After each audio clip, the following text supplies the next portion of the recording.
चलिए स्टार्ट करते हैं। नमस्कार साथियों, स्वागत है आपका प्रकाश क्लासेस का ऑनलाइन क्लास में।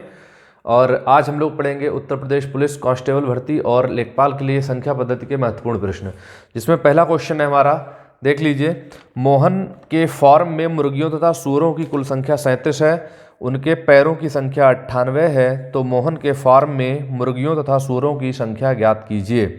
तो फार्म है जिसमें मुर्गियाँ दो ही जानवर हैं, मुर्गियाँ हैं और सूअर हैं। ठीक है, हमने अलग नोट कर लिया, हालांकि प्रश्न में आपको दिख रहा होगा मुर्गियां और सूअर हैं जिनकी कह रहे हैं कि कुल संख्या 37 है। ठीक, कुल संख्या बराबर कितनी है? 37 टोटल। ठीक है, और पैरों की संख्या 98 दी हुई है।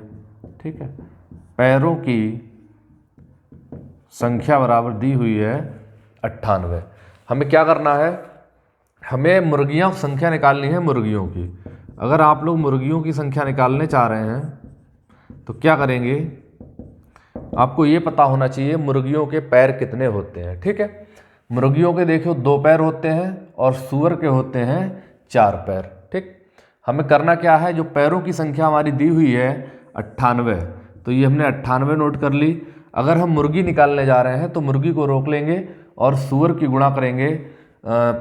जो है टोटल सूअर जो है, इनके पैर हैं 4, इनकी गुणा करेंगे टोटल नंबर से। ठीक है, 4 की गुणा करोगे 37 से तो 4 7 28 होते हैं और 4 3 12 2 14, यानी कि 148।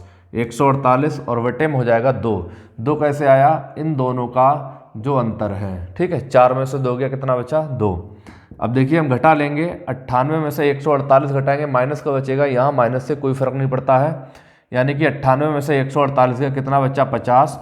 50 बटे 2, 2 से काट देंगे, यानी कि मुर्गियों की संख्या कितनी आ गई? 25 आ गई है। क्लियर? अगर हमें निकालनी होती सूअर की संख्या, अगर हम सूअर की संख्या निकालना चाह रहे हैं तो क्या करेंगे?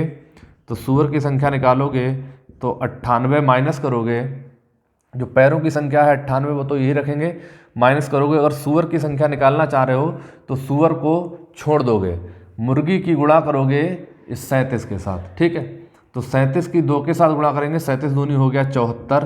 74 वटे में हो जाएगा इन दोनों का अंतर, यानी कि 4 में से 2 गया 2, तो 98 में से 74 चले गए, तो यहाँ पे बचे हैं देखिए 24। 24 बटे 2, 2 से काट देंगे, यानी कि आंसर कितना आ जाएगा हमारा? 12। और यही हमारा फाइनल आंसर है, यानी कि मुर्गियों की संख्या हो गई 25 और सूअर की संख्या हो गई 12। ठीक है, फिर देखिए अगला प्रश्न आता है। अगला प्रश्न है हमारा, एक झुंड में 85 सिर हैं। एक झुंड है पूरा जिसमें सिर की संख्या, टोटल जो सिर हैं वो है 85, यानी कि सिर तो हर व्यक्ति का एक ही होता है, सिरों की संख्या 85 दी हुई है। इसमें कुछ कुत्ते और कुछ सिपाही दिए हुए हैं। यदि इनके पैरों की कुल संख्या 296 हो, जो पैर हैं हमारे वो टोटल संख्या दी हुई है 296। इनमें 2 व्यक्ति हैं, एक तो सिपाही हैं और दूसरे हैं कुत्ते। ठीक, सिपाही हैं और हैं कुत्ते। तो इन्होंने कहा है कि कुत्तों एवं सिपाहियों की संख्या अलग अलग बताइए। हमें ये बताना है। तो हम जानते हैं सिपाहियों की संख्या, सिपाही जो होते हैं मनुष्य होते हैं, यानी कि मनुष्य के केवल 2 ही पैर होते हैं, और कुत्ता जानवर होता है, इसके पैरों की संख्या होती है 4। तो हम अगर सिपाही निकालना चाह रहे हैं कि वहाँ सिपाही कितने मौजूद थे, तो हम क्या करेंगे?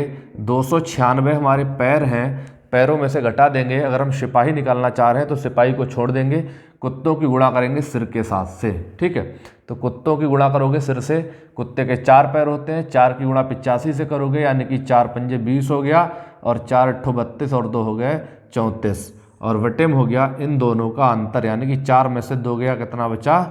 2। अब देखो हम घटाएंगे, 340 ये है, 296 ये है, 40 और 4 44, 44 बटे 2, यहाँ पे 44 बचा, यानी कि 2 से काटेंगे तो कितना आएगा? 22, और यही हमारा आंसर है। सिपाही वहाँ पे कितने थे? 22 थे।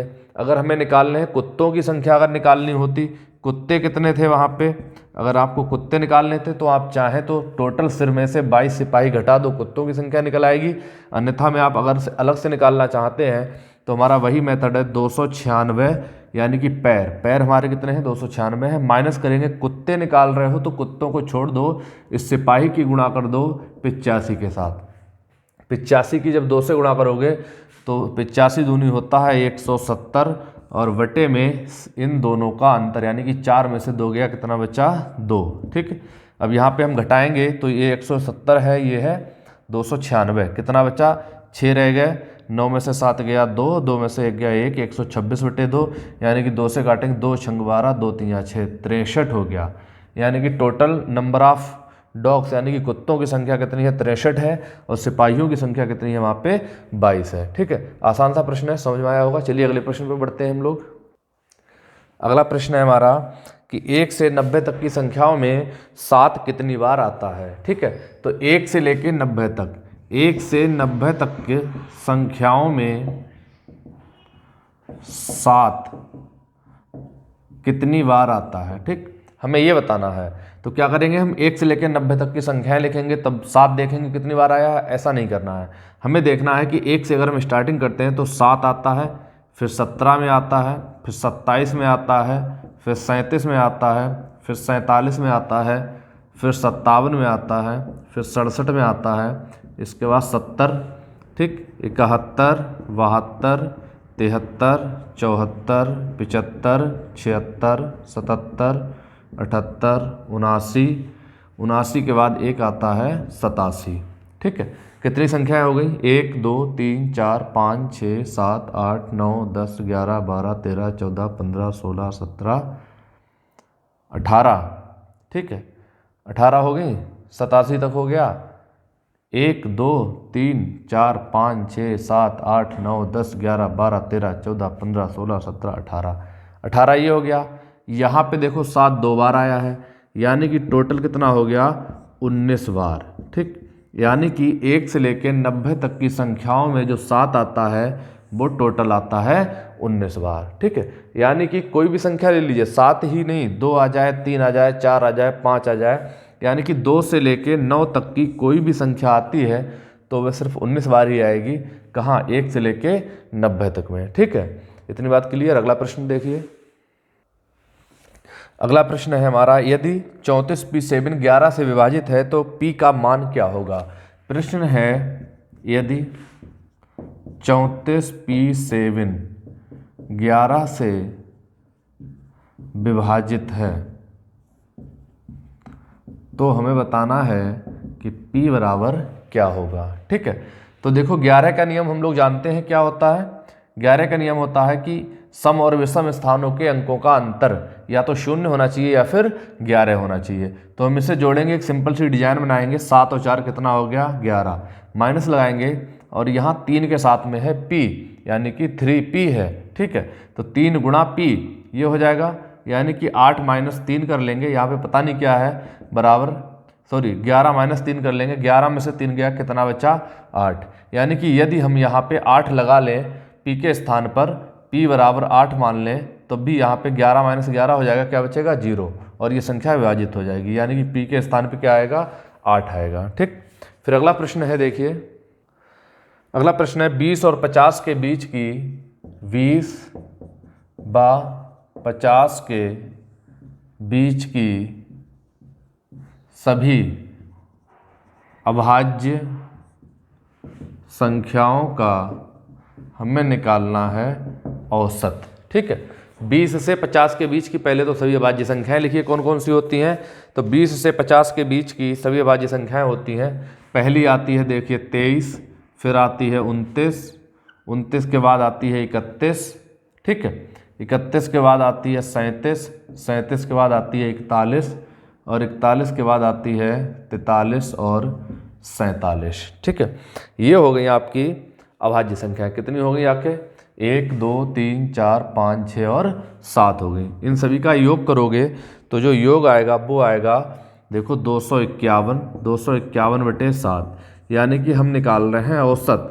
औसत बराबर होता है कुल योग बटे कुल संख्याएं, यानी कि इन सब का हमने जोड़ कर लिया और इन सब का योग आया 251, और संख्याएं हमारी टोटल कितनी है 7 हैं। तो 251 बटे 7, 7 से भाग करोगे तो देखो कितना आएगा, 7 तियाँ 21, बचा यहाँ पे 4, 40 हो गया, 7 पंजे 35, 6 बचे 60 हो गया, 7 अट्ठो 56, 4 बचे 7 पंजे 35, यानी कि 35.85 ये हो गया आपका औसत। ठीक है, इसके बाद देखिए नेक्स्ट क्वेश्चन क्या है हमारा।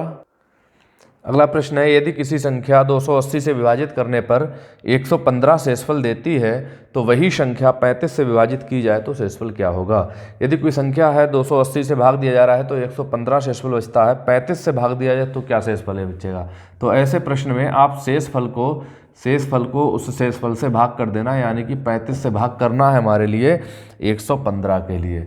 115 को भाग करोगे तो 35 दूनी 70 और 35 तियाँ होते हैं 105, यानी कि 3 भाग गया और 5 में से 5 गया 0, यानी कि कितना शेष बचा, 10 शेष बचेगा। बस यही हमारा आंसर है। ठीक है, मिलते हैं दोस्तों नेक्स्ट वीडियो में। धन्यवाद।